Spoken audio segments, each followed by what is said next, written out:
여러분이 만약 사랑하는 자들에게 마지막 유언을 남겨야 한다면 어떠한 말을 남길 수 있겠습니까? 저마다 형식과 내용은 다양하겠지만 대부분의 사람들은 차마 하지 못했던 말, 그리고 자신의 삶에서 가장 중요하다 여겨지는 말들을 그들에게 전하곤 할 것입니다. 오늘 우리가 읽은 디모데후서는 바울의 유언과도 같은 편지입니다. 그가 죽기 전에 디모데에게 보낸 마지막 글이기 때문이죠. 이 당시 디모데는 에베소라는 지역에서 목회를 하고 있었는데 그가 이곳에서 사역을 하게 된 이유는 바로 바울의 부탁 때문이었습니다. 에베소는 우리가 잘 아는 것처럼 바울이 3차 전도 여행을 통하여서 3년 동안이나 복음을 전했던 곳입니다. 그런데 안타깝게도 열심히 사역했던 그곳에 거짓 교사들이 들어와 거짓 교훈을 퍼뜨리게 된 것이죠. 그리고 바울은 이 소식을 듣게 되었습니다. 바울은 이러한 일이 생길 것을 이미 알고 교회 장로들을 밀레도에 불러서 거짓 선생들을 조심하라 경고했지만 그들은 결국 거룩함을 지켜내지 못했던 것입니다. 이에 바울은 디모데라는 자신의 사랑하는 아들을 보내어서 에베소 교회를 섬겨달라라고 부탁했습니다. 그러나 디모데가 그곳에 간다고 해서 모든 문제가 해결되는 것은 아닐 겁니다. 그가 열심을 다하고 그곳에서 목회한다고 해서 어려움이 사라진다는 보장도 없는 것이죠. 사실 이 편지가 기록될 당시만 하더라도 에베소 교회 내에는 해결되지 않는 문제가 있었고 디모데 개인을 향한 악의적인 이야기도 돌곤 했습니다. 여러분, 이러한 상황에서 바울의 마음이 어땠을 것 같습니까? 모르긴 몰라도 마음이 무너지고 힘들었을 겁니다. 특별히 바울의 경우 교회를 너무나 아끼고 사랑해서 디모데를 그곳에 보냈는데 그곳에서 디모데가 힘들게 목회하고 있다는 소식을 듣게 되니 마음이 얼마나 아팠겠습니까? 디모데의 고충뿐 아니라 더디 변하고 있는 에베소 교회의 모습 때문에라도 더 큰 상처를 받았을 것이 분명합니다. 이에 바울은 사랑하는 이를 위로하고 격려하기 위해서 그리고 지금 디모데와 교회에 꼭 필요한 말씀을 전하기 위하여서 오늘의 편지를 기록하고 있었던 것입니다. 바울이 디모데에게 보낸 편지를 보자면 몇몇 특징들이 드러납니다. 특별히 바울은 디모데를 얼마나 사랑했든지 그에게 보내는 편지를 보면 이렇게 디모데를 부릅니다. 디모데후서 1장 2절을 보시면 사랑하는 아들 디모데라고 부르죠. 그리고 오늘 본문에서도 또 다른 겉면을 시작하면서 그를 이렇게 부릅니다. 내 아들아 라고 말이죠. 바울은 사실 아들이 없었지만 믿음 안에서 낳은 디모데를 너무나 사랑하였기에 내 사랑하는 아들, 내 아들이라고 불렀던 것입니다. 그런데 사실 오늘의 본문의 시작은 내 아들은 아닙니다.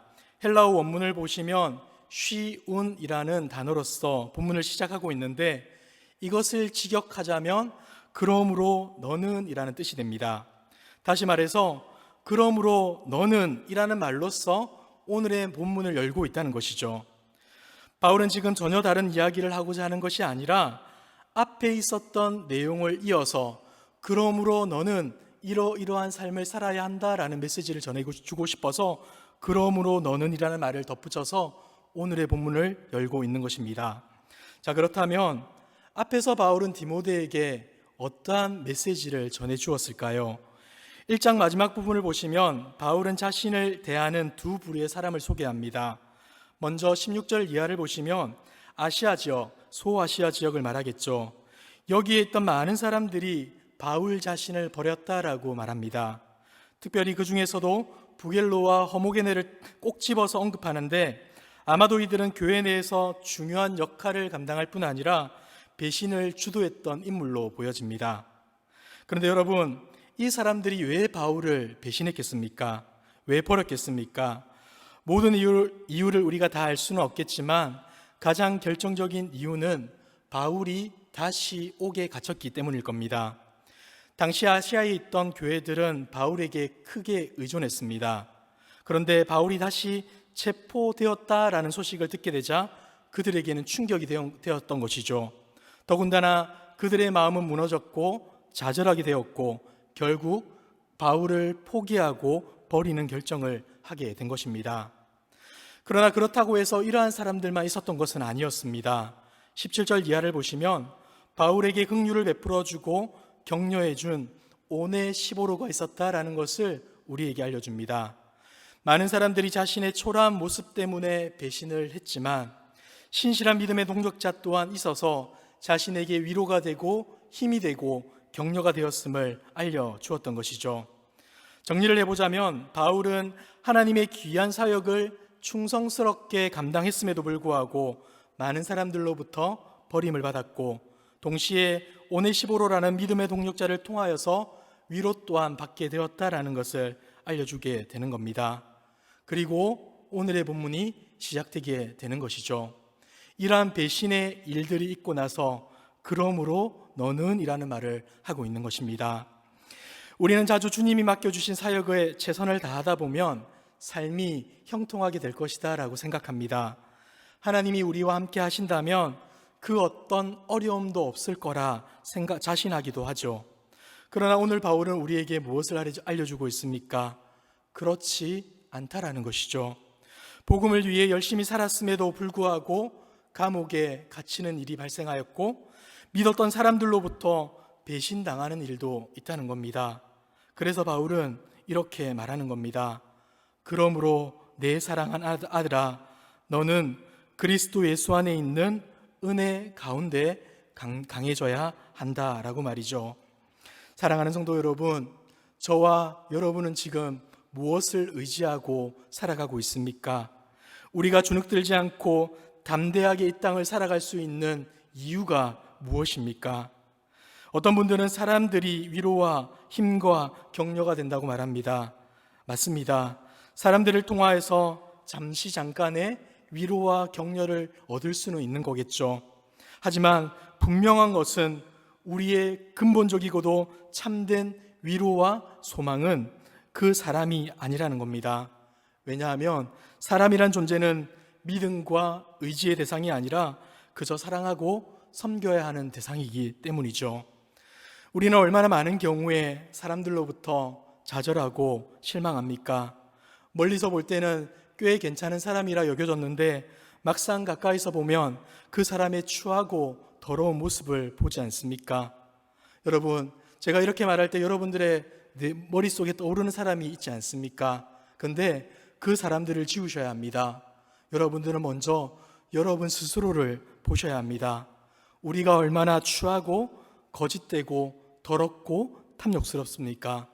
남에게 들키지 않았을 뿐이지 잘못이 들추어진다면 얼마나 부끄러운 존재로 살아갈 수밖에 없겠습니까? 우리 모두가 죄인이기 때문에 그러한 거겠죠. 남과 비교하여서 더 죄인이다라는 것이 아니라 우리 모두는 비교하지 않아도 죄인인 것입니다. 그래서 사도 바울은 디모데에게 먼저 보냈던 편지에서 자신을 이렇게 소개합니다. 나는 죄인 중에 괴수입니다 라고 말이죠. 제가 이렇게 말할 때 어떤 분들은 불편한 마음을 가질 수도 있을 겁니다. 어떤 이들을 믿어주고 기다려주는 것이 꼭 필요한데 목사님 그렇게 말할 필요가 있겠습니까? 라고 말할 수도 있겠죠. 맞습니다. 우리는 부족하고 연약하지만 다른 이들을 기다려주고 참아주고 인내해야 합니다. 그런데 여기서 사람을 믿어주고 기다려준다는 의미가 어떤 의미겠습니까? 그 사람의 어떠함 때문에 기다리는 것이 아니겠죠. 그 사람을 통해서 일하실 우리 하나님 때문에 우리는 인내해야 되고 기다려야 하는 것입니다. 그리고 우리가 주님이 변화시켜 줄 한 사람을 기대하는 것을 다르게 보자면 사람에 대한 기대가 아니라 하나님에 대한 기대로 볼 수 있는 것이죠. 소망이 없는 우리를 예수 그리스도의 은혜로 세워주실 것을 기대하고 소망하는 것, 이로 인해 그들을 사랑하고 섬기는 것, 이것이 바로 성도된 우리가 해야 될 올바른 모습이라는 것이죠. 이와 같은 배경에서 바울이 디모데에게 했던 말은 이렇게 해석될 수 있을 겁니다. 제가 한번 읽어드리겠습니다. 사랑하는 디모데야, 너만 그런 것이 아니란다. 나도 열심히 맡겨진 사역에서 최선을 다했지만 많은 사람들이 나를 버리는 일도 있었단다. 그런데 걱정하지 말아라. 우리의 소망과 힘은 그들의 평가와 시선이 아니라 너를 구원해 주신 예수 그리스도께 있는 거란다 라고 말이죠. 사랑하는 성도 여러분, 어쩌면 디모데와 같은 걱정과 고민이 우리의 삶 가운데 있을지도 모르겠습니다. 하나님의 말씀대로 열심히 살아왔지만 무시당하고 이용당하는 기분, 그리고 그래서 밀려오는 억울함과 답답함, 이런 것들 여러분들 가운데 있지 않으십니까? 오늘 디모데에게 들려지는 바울의 위로와 권면이 우리 모두에게 들려지기를 소망합니다.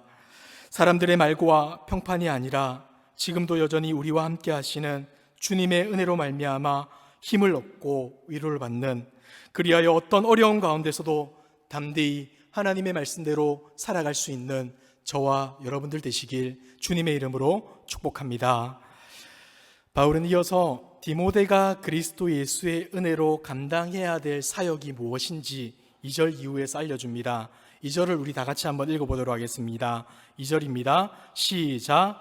또 내가 많은 증인 앞에서 내게 들은 바를 충성된 사람들에게 부탁하라. 그들이 또 다른 사람들을 가르칠 수 있으리라. 아멘. 2절을 보시면 다양한 사람의 관계들이 나옵니다. 먼저 보시면 바울과 디모데의 관계가 나오죠. 바울은 내가 너에게 부탁한 것을 기억해야 한다라고 말을 해주고 있습니다. 여기서 부탁한 것은 디모데후서 1장 14절에서 말한 너에게 부탁한 아름다운 것이다 라고 표현할 수도 있겠죠. 이것을 좀 더 심플하게 설명하자면 디모데후서 1장 전반에서 드러나고 있는 복음에 대한 이야기일 것입니다. 다시 말해서 바울은 디모데에게 너는 복음을 가지고 그것을 가지고 살아야 한다라는 것을 알려주고 있는 것이죠. 그런데 바울은 여기서 그치지 않습니다. 너에게 맡긴 그 복음을 어떻게 하라고 합니까? 그것을 가지고 다른 사람들에게 알려주어라. 내가 너에게 부탁한 것처럼 너 또한 충성스러운 사람들을 세워서 그들에게 복음을 부탁하거라 라고 말씀하고 있습니다. 지금 바울은 디모데에게 그리스도의 복음을 가르치고 전하라 라고 말을 하고 있는 것이죠. 복음을 듣는 것으로 만족하거나 기뻐하지 말고 그 복음을 흘려보낼 수 있도록 다른 사람들에게 전하고 또 전해야 한다라고 알려주고 있는 것입니다. 사랑하는 성도 여러분, 우리는 어떠한 삶을 살아가고 있습니까? 우리가 들은 복음의 기쁜 소식은 혹 우리에게만 기쁜 소식으로 머물고 있지는 않습니까? 그래서는 안 된다는 것입니다. 우리에게 전해진 기쁨의 소식은 다른 사람들에게 흘러가야 하고 흘러갈 수 있도록 우리 모두가 복음의 통로로 쓰임받아야 한다는 것입니다. 사랑하는 성도 여러분, 이러한 하나님의 말씀 앞에 우리가 거룩한 부담감을 가졌으면 좋겠습니다. 스스로 복음 앞에 충성하고 있는지 한번 물어보시길 바랍니다. 복음을 올바르게 전하는 자로 서기 위하여 준비되고 훈련받고 있는지 돌아보았으면 좋겠습니다. 혹 우리들 가운데 저는 가르치는 은사가 없습니다. 제가 누구를 가르칩니까? 라고 핑계대는 분이 있을지 모르겠습니다. 그런데 여러분, 그러지 마십시오. 나의 가족, 나의 자녀, 친구, 이웃 중 그 누구라도 복음을 알지 못하는 자가 있다면 그들 모두는 복음을 들어야 하는 자입니다. 또한 동시에 그들은 우리를 통하여서 복음이 흘러가야 될 대상이기도 한 것입니다. 사랑하는 성도 여러분, 우리 주님이 우리에게 부탁한 아름다운 복음, 그 복음을 충성스럽게 전하는 저와 여러분들이 되시길 주님의 이름으로 축복합니다. 바울은 이제 디모데가 행하도록 부름받은 가르침의 사역을 상세하게 설명하면서 몇 가지 비유를 들어서 설명합니다. 오늘 우리가 보게 될 비유는 세 가지입니다. 3절을 보시면 먼저 첫 번째 비유를 이렇게 설명합니다. 너는 그리스도 예수의 좋은 병사로 나와 함께 고난을 받으라. 여러분, 이 비유가 조금 이상하지 않습니까? 좋은 병사라고 말을 하면서 고난이라는 단어를 같이 가지고 옵니다. 좋은 병사라면 고난도 당하지 않고 무조건 승리해야 되지 않을까라는 생각이 드는데 이 바울은 좋은 병사와 함께 고난이라는 단어를 같이 가져옵니다. 그러나 예수님께서는 예수의 좋은 병사는 고난도 함께 겪게 된다라는 것을 우리 가운데 알려주고 있는 것이죠. 우리는 앞서 디모데후서 1장 8절에서 이러한 사실을 발견할 수 있습니다. 그러므로 너는 내가 우리 주를 증언함과 또는 주를 위하여 갇힌 자 된 나를 부끄러워하지 말고 오직 하나님의 능력을 따라 복음과 함께 고난을 받으라. 뿐만이 아닙니다. 빌립보서 1장 29절을 보면 이렇게 말을 합니다. 그리스도를 위하여 너희에게 은혜를 주신 것은 다만 그를 믿을 뿐 아니라 또한 그를 위하여 고난도 받게 하려 함이라. 로마서 8장 16절에서 18절을 보면 이렇게 말합니다. 성령이 친히 우리의 영과 더불어 우리가 하나님의 자녀인 것을 증언하시나니 자녀이면 또한 상속자 곧 하나님의 상속자요 그리스도와 함께 한 상속자니 우리가 그와 함께 영광을 받기 위하여 고난도 함께 받아야 할 것이니라. 생각하건대 현재의 고난은 장차 우리에게 나타날 영광과 비교할 수 없도다. 아멘. 예수 그리스도로 말미암아 구원의 은혜를 얻은 우리에게 고난이 닥쳐올 수 있는 겁니다. 왜냐하면 우리는 하나님의 나라의 질서로 이 세상을 살아가고 있기 때문이죠.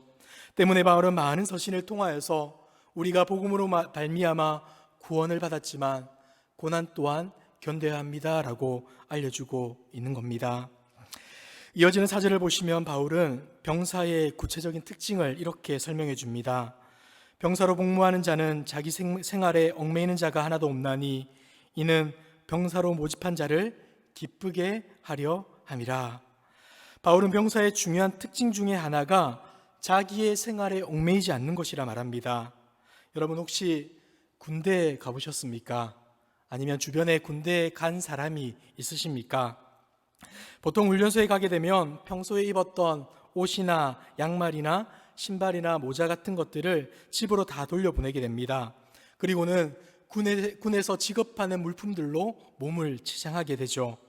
그리고 수많은 훈련들을 통하여서 밖의 일들은 생각나지 않도록 훈련을 시킵니다. 왜냐하면 군인들로 하여금 밖에서의 생활과 생각을 잊도록 만들기 위해 그렇게 힘들게 훈련을 시키는 것이죠. 밖의 일들을 생각하게 되면 군인으로서의 역할을 제대로 감당할 수 없기에 그렇게 열심히 훈련시키고 열심히 훈련받게 하는 것입니다. 바울은 이와 같은 특징이 복음을 전하는 자에게 있어야 한다고 가르칩니다. 그러나 여러분, 우리의 삶을 한번 되돌아보십시오. 우리의 삶이 군대와 같습니까? 군인처럼 격리되고 군인처럼 특별한 곳에 가서 생활하고 있습니까? 그렇지 않지 않습니까? 그런데도 불구하고 바울은 우리의 삶이 군인이어야 한다라고 말을 합니다.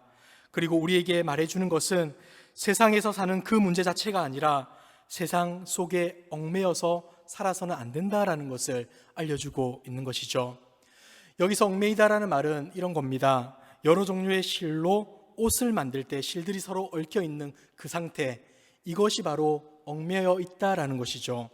다시 말해서 세상과 엉켜 있어서 주님이 원하시는 모습대로 살아야 함에도 불구하고 그러지 못하는 상태에 있어서는 안 된다라는 것을 우리 가운데 알려주고 있는 것입니다. 세상에 파묻혀서 세상의 질서에 함몰되어서 세상이 너무나 좋아서 세상에 박혀 있어서 혹 우리는 그러한 삶으로 살아가서 하나님이 우리에게 말씀으로 알려주고 있음에도 불구하고 그곳에서 헤어나오지 못하는 모습 취하고 있지는 않습니까? 오늘 바울은 우리의 모습이 그러해서는 안 된다라고 알려주고 있습니다. 세상과 엉켜있는 삶이 아니라 하나님께 구별된 삶으로 살아야 한다.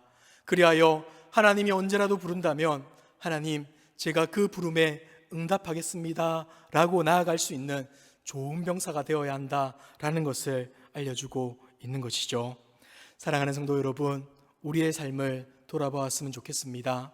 혹 세상에 함몰되어서 하나님께 부름받고 있음에도 불구하고 응답하지 못하는 우리의 인생이라면 오늘 하루 다시 한 번 더 회개하고 용서를 구함으로 하나님의 말씀에 귀를 기울이고 하나님의 말씀에 응답하여서 순종할 수 있는 저와 여러분들 되길 주님의 이름으로 축복합니다.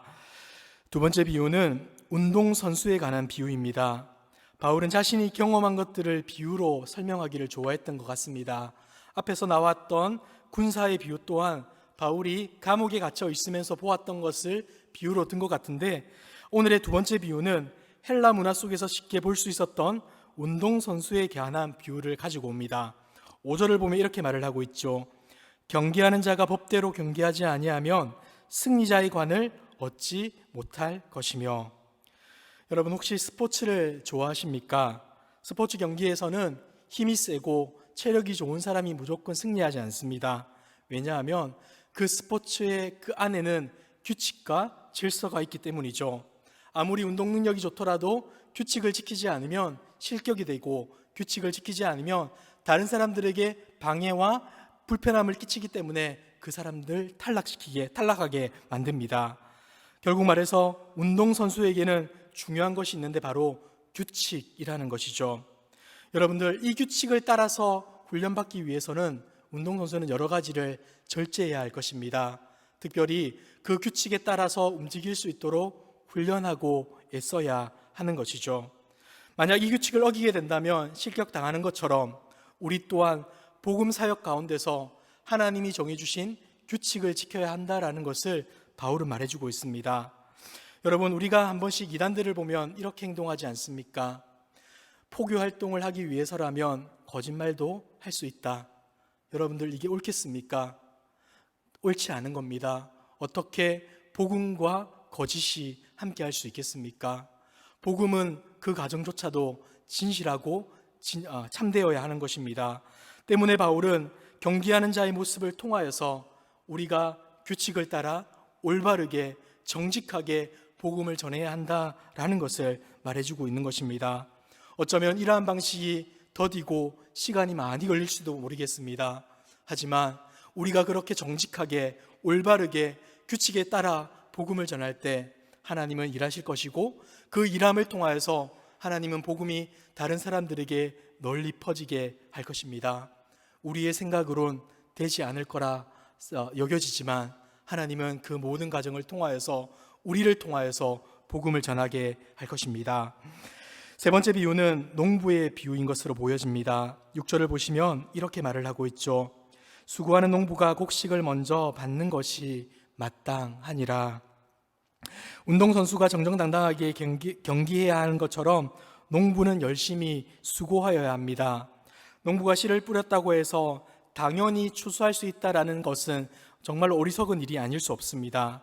밭을 갈아야 하고, 비료도 주어야 하고, 잡초도 뽑아야 하고, 가뭄이 있을 때는 다른 곳에서 물을 데워야만 그가 뿌렸던 씨앗이 열매를 맺게 되는 것이겠죠. 그리고 농부에게는 인내 또한 필요합니다. 왜냐하면 처음 씨앗을 뿌린 후에 그 싹은 마치 죽은 것처럼 머물러 있어 보이기 때문이죠. 우리가 하루가 지나고 이틀이 지나도 싹은 나지 않습니다. 한 주가 지나고 두 주가 지나도 싹은 발아하지 않을 수도 있습니다. 하지만 그 농부는 끊임없이 인내하고 기다리고, 그곳에 물을 주고 비료를 주고 자신이 해야 될 일을 다 할 때 어떻게 됩니까? 자신이 알지 못하던 그때 싹이 돋아나게 되고, 그 싹이 자라서 가지를 맺게 되고, 그 가지에 열매가 자라게 되는 것입니다. 어쩌면 그 인고의 시간들이 힘들고 어려울 수도 있겠지만 하나님은 이 말씀을 통하여서 우리가 복음의 씨앗을 최선을 다해서 씨를 뿌릴 때 그 씨에는 열매를 맺게 된다라는 것을 알려주고 있습니다. 사랑하는 성도 여러분, 오늘의 세 비유는 우리의 마음에 참 맞는 말이다 라는 생각이 들지만 또 한편으로는 참 쉽지 않다라는 그러한 생각도 듭니다. 왜냐하면 우리가 이렇게 열심히 수고하고 고난을 받고 인내해야 되고 참아야 되는가 라는 생각이 들기 때문이죠. 근데 여러분, 그렇게 하셔야 됩니다. 왜냐하면 하나님께서 우리 가운데 이렇게 말씀해 주시기 때문이죠. 4절 뒷부분을 보면 이렇게 말을 해주고 있습니다. 이는 병사로 모집한 자를 기쁘게 하려 함이라. 우리가 좋은 병사로 고난받는 것이 하나님이 우리를 기뻐하게 한다는 것이죠. 5절에 보면 이렇게 말을 합니다. 법대로 경기하지 아니하면 승리자의 관을 얻지 못할 것이며, 다르게 말하자면 우리가 법대로 경기하게 된다면, 하나님의 복음의 질서에 따라 복음을 전하게 된다면 하나님이 반드시 우리에게 승리자의 관을 허락하시겠다는 것이죠. 6절을 보시면 이렇게 말합니다. 수고하는 농부가 곡식을 먼저 받는 것이 마땅하니라. 아멘. 비록 자신의 삶에 얽매이지 않는 병사로, 규칙을 잘 지키는 운동선수로, 인내하고 수고하는 농부로서의 삶은 결코 쉽지 않은 삶이 되겠지만, 이러한 우리의 모습이 주님을 기쁘게 하는 모습이고, 주님이 허락하실 승리자의 관을 향해 올바르게 달려가는 모습이며, 주님이 주실 열매를 맛볼 풍성한 자리임을 사랑하는 성도 여러분, 기억하시길 바랍니다. 그리하여 눈에 보이는 현실과 상황에 집중하여서 힘들다 투정하고 원망하는 인생이 아니라, 하나님이 우리에게 말씀해 주셨던 이러한 삶을 통하여서 참된 기쁨과 소망을 갖는 저와 여러분들 되시길 주님의 이름으로 축복합니다. 말씀을 정리하도록 하겠습니다. 우리는 때로 사람으로 인해 많은 상처와 아픔을 경험합니다. 하나님의 일을 열심히 한다고 하지만 주어진 결과가 생각과 달라 힘들어할 때도 있고, 아무런 변화가 없는 것 같아 좌절할 때도 많습니다. 그러나 그럼에도 우리는 강할 수 있고 담대할 수 있습니다. 사람들의 평가 때문이 아니라 예수 그리스도께서 우리 가운데 함께 하시고 우리에게 은혜를 주시기 때문이죠. 신실하신 주님은 부족한 우리를 통하여 일하십니다. 연약하고 한계투성인 우리지만 주님이 함께 하시기에 우리는 주어진 사명을 감당할 수 있는 것입니다. 여러분, 세상의 그릇된 평가 앞에서 떳떳할 수 있는 이유, 사람들의 어떠한 말이 아니라 우리 주님이 여전히 여러분과 함께하고 계심임을 믿으시길 바랍니다. 때문에 우리 모두는 어떻게 살아야 되겠습니까? 주님이 맡겨주신 복음의 사역을 담대하게 감당해야 하는 거겠죠. 비록 고난과 아픔을 겪게 되고 인내하고 오래 참아야 할지라도 그 자리야말로 주님을 기쁘시게 하는 자리임을 알고, 주님의 승리를 맛보는 자리임을 알고, 주님이 허락하신 은혜의 자리임을 알아서 오직 주님께만 집중하고 이 영광스러운 자리에서 충성되이 나아갈 수 있는 저와 여러분들 되길 주님의 이름으로 축복합니다. 그리하여 인내하고 견디고 참고 끊임없이 하나님의 말씀을 전하는 여러분의 삶을 통하여서 하나님께서 빚어내시는 귀한 생명의 열매들이 여러분을 통하여서 나타나기를 주님의 이름으로 축복합니다. 이 시간 다 함께 찬양하며 기도하도록 하겠습니다. 주님 말씀하시면 우리의 생각과 사람들의 평판과 사람들의 말이 아니라 하나님이 우리에게 말씀하시기 때문에 하나님 순종하겠습니다 라고 고백하고 반응할 수 있는 저와 여러분들 되시길 바랍니다. 찬양하겠습니다. 주님 말씀하시며 내가 나가리다. 주님 뜻이 아니며 내가 멈춰서리다. 내가 가고 서는 곳 주님 뜻에 있으니 오 주님 나를 이끄소서. 주님 말씀하시며 다시 한번 더 찬양하겠습니다. 주님 말씀하시며 내가 나가리라. 주님 뜻이 아니며 내가 멈춰서리다. 나의 가고 서는 곳 주님 뜻에 있으니 오 주님 나를 이끄소서. 뜻하신 그곳에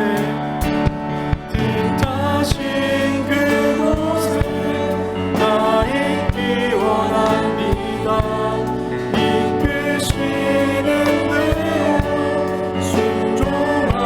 살리니 연약한 내 영혼 도와여 일하소서. 주님 나라와 그 뜻을 위하여 뜻하신 그곳에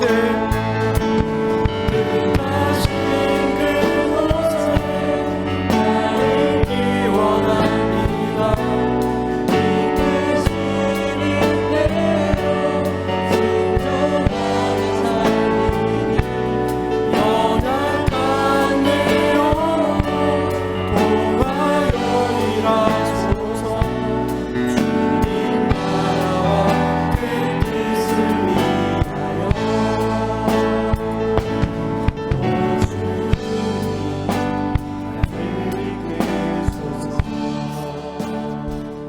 시간 주신 말씀을 기억하며 기도하길 원합니다. 먼저 사람들의 평가와 시선이 아니라 그리스도 예수의 은혜로 강해질 수 있는 우리 되도록, 두 번째로 우리에게 맡겨주신 복음 전파의 사명을 넉넉히 감당할 수 있도록 기도해 주시기 바랍니다. 세 번째로는 사명 가운데 어려움을 만날 수도 있겠지만 주님께서도 모든 것을 참고 이겨내심으로 사명을 이루어 주신 것처럼 우리 또한 포기하지 않고 끝까지 사명을 감당할 수 있도록 주님 우리 가운데 은혜를 다하여 주십시오. 예수 그리스도를 바라보며 복음을 전파할 수 있도록 인도하여 달라고 우리 시간 말씀을 기억하며 함께 기도하도록 하겠습니다. 기도하겠습니다.